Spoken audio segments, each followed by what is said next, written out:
আল্লাহ রাসূল সাল্লাল্লাহু আলাইহি ওয়াসাল্লাম আয়াতুল কুরসি পড়ে ফু দিতেন নিজের গায়ে। সূরা ইখলাস, সূরা ফালাক, সূরা নাস তিন কুল পড়ে ফু দিতেন। সূরা ফাতিহা পড়ে ফু দিতেন। এগুলো পড়ে হাত দুটো মিলাবেন, হাতে ফু দিয়ে মাথা থেকে পা পর্যন্ত মাসে করবেন। It's a protection from your Lord. জিন ভূতের আসর, ব্ল্যাক ম্যাজিক, জাদু টোনা, বান মারা, জাদু ঝাড়ু যাই হোক, তো এগুলো কিন্তু মারে, বান মারে, জাদু টোনা করে, ব্ল্যাক ম্যাজিক করে। এগুলো থেকে আমাদের সোনামণিদেরকে আমরা প্রোটেকশন করাবো কিভাবে? ওদেরকে শিখাই দিব। সূরা ফাতিহা পড়ে, আয়াতুল কুরসি পড়ে, তিন কুল পড়ে তুমি হাতের মধ্যে ফু দিবা। ফু দিয়ে মাথা থেকে পা পর্যন্ত তুমি নিজেই মাসেহ করবা। তোমাকে প্রোটেকশন দিবে কে? আল্লাহ রাসূল সাল্লাল্লাহু আলাইহি ওয়াসাল্লাম বলেছেন, মান ক্বারাআ আয়াতাল কুরসি দুবুরা কুল্লি সালাতিন মাকতুবাতিন লাম ইয়ামনা'হু মিন দুখুলিল জান্নাতি ইল্লাল মাউত। প্রত্যেক ফরজ সালাতের পরে যে ব্যক্তি আয়াতুল কুরসি তেলাওয়াত করবে, তার জান্নাতে যাওয়ার ক্ষেত্রে আর কোনো ব্লক বা বাধা নাই, একটা জিনিস ছাড়া, সেটা হচ্ছে মরণ, মৃত্যু। লোকটা মরে না তাই জান্নাতে যায় না, মরলেই জান্নাতি। এজন্য আজকে থেকে সূরা ফাতিহা বেশি বেশি পড়বেন তো। সাইয়েদনা আবু সাঈদ আল খুদরি রাদিয়াল্লাহু তাআলা আনহু বর্ণনা করেন, আমরা একবার মরুভূমিতে সফর করছিলাম। হঠাৎ দেখলাম মানুষের জটলা ডিঙ্গিয়ে ভেতরে যেয়ে দেখি এক লোক শুয়ে আছে, আর অন্য লোকেরা মন্ত্র পড়ে ফু দিচ্ছে। উল্টা পাল্টা মন্ত্র পড়ে ফু দেয় না? সুমন্তর সু, কালিকুত্তার গু। আমরা ছোটবেলায় শুনতাম বাচ্চারা এরকম সুমন্তর সুমন্তর সুমন্তর সু, কালিকুত্তার। এগুলো পড়ে ওরা মন্ত্র পড়তো। তো উনি যে দেখলেন কি কি মন্ত্র পড়ে এই লোককে ফু দিচ্ছে, উনি বললেন কি হয়েছে? সবাই বলল, আমাদের নেতা সাইয়্যিদুল হাই, হাইমানি গোত্র, এই গোত্রের নেতা সাপ কামড় দিয়েছে, বিষে এমন নীলাভ হয়েছে, দেহ মনে হয় মারা যাবে। কি করা যাবে? তোমরা কি কোনো রুকিয়া ঝাড়ফুঁক জানো? উনি বললেন জানি। তাহলে আসো একটু ঝাড়ফুঁক করো। উনি বলল শর্ত আছে, আমাদেরকে ছাগল দিতে হবে, এক পাল ছাগল। আরেক বর্ণনায় এসেছে 30টারও অধিক ছাগল। সবাই বলল, আমাদের নেতা, এর যদি কিছু হয়ে যায় আমরা নেতৃত্ব শূন্য হয়ে যাব, ছাগল লাগুক আর ওট লাগুক, তুমি আসো। বাড়ি বাড়ি যে ছাগল এনে, ছাগল রেডি। সাইয়েদনা আবু সাঈদ আল খুদরি রাদিয়াল্লাহু তাআলা আনহু পড়তে আরম্ভ করলেন, আলহামদুলিল্লাহি রাব্বিল আলামিন আর রহমানির রহিম মালিকি ইয়াউমিদ্দিন ইয়্যাকা না'বুদু ওয়া ইয়্যাকা নাস্তাঈন اهدنا الصراط المستقيم صراط الذين أنعمت عليهم غير المغضوب عليهم ولا الضالين। পড়েন আমিন।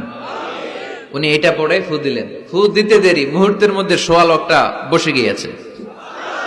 আবার ফু দিছে, এবার দাঁড়ায় গেছে। আরেকবার ফু দিছে, হাঁটতে শুরু করছে, একেবারে সুস্থ।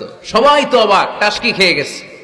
আবু সাঈদ আল খুদরি রাদিয়াল্লাহু আনহু বলে, টাসকি পরে খাও, আগে ছাগল দাও। কারণ ছাগল দেওয়ার কন্ডিশন ছিল না। ওরা ছাগল নিয়ে আসছে।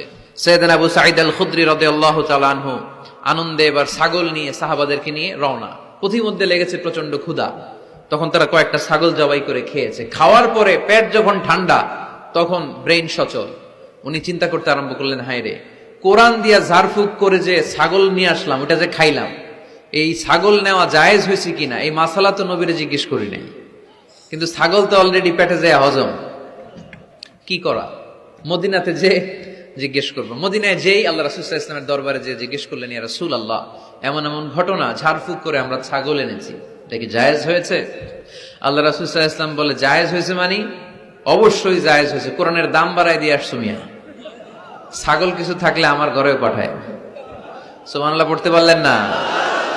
ওয়ালাকাদ আতাইনাকা, বুখারীর হাদিস, ওয়ালাকাদ আতাইনাকা সাবআম মিনাল মাসানি ওয়াল কুরআনাল আযীম। নবী হে, নিত্য পাঠনীয় সপ্তবাক্য দিয়েছি, যেই দোয়া পড়ে ফু দিতে দেরি, অসুস্থ ব্যক্তি সুস্থ হতে দেরি হয়। এজন্য আল্লাহ ইরশাদ করেন, অনুনাজ্জিলু মিনাল কুরআনি মা হুয়া শিফাউন ওয়া রাহমাতুল লিল মুমিনিন ওয়া লা ইয়াজিদুয যালিমিনা ইল্লা খাসারা।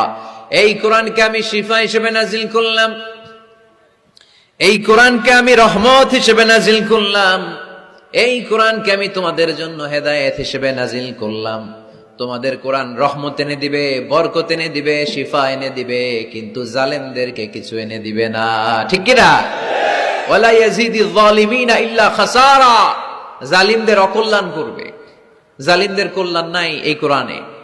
জালিম যদি হেদায়েতের নিয়তে কোরআন পড়ে তাহলে কল্যাণ পাবে, তা না হলে কল্যাণ পাবে না। তো এখন থেকে আমরা যদি অসুস্থ হয়ে যাই, যেই সূরাটা পড়ে আমরা ঝাড়ফুঁক করব, সূরাটার নাম আরো জোরে বলেন, ফাতিহা। আসলে প্রতিদিন এই সূরাটা পড়ি, এই সূরাটার তাৎপর্য কি, মর্মবাণী কি আমাদের জানার দরকার আছে না? কিন্তু আমরা অনেকেই জানি না। জানি? আরব বিশ্বে দেখবেন ওনারা যখন তারাবির সালাত পড়ে, আযাবের আয়াত আসলে কাঁদে, জান্নাতের আয়াত আসলে দরাজ গলায় তেলাওয়াত করে। আপনারা কি করেন? আমরা করি না। কারণ ওনারা কি পড়ছেন সেটা তাৎপর্য আর মর্মবাণী ওনারা অনুভব করছেন।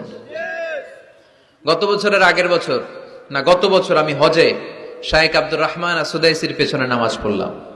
উনি যখন সূরা কুরাইশ তেলাওয়াত করছেন, ফালিয়াবুদু রাব্ব হাযাল বাইত, এটা বলে তিনি কেঁদে দিলেন।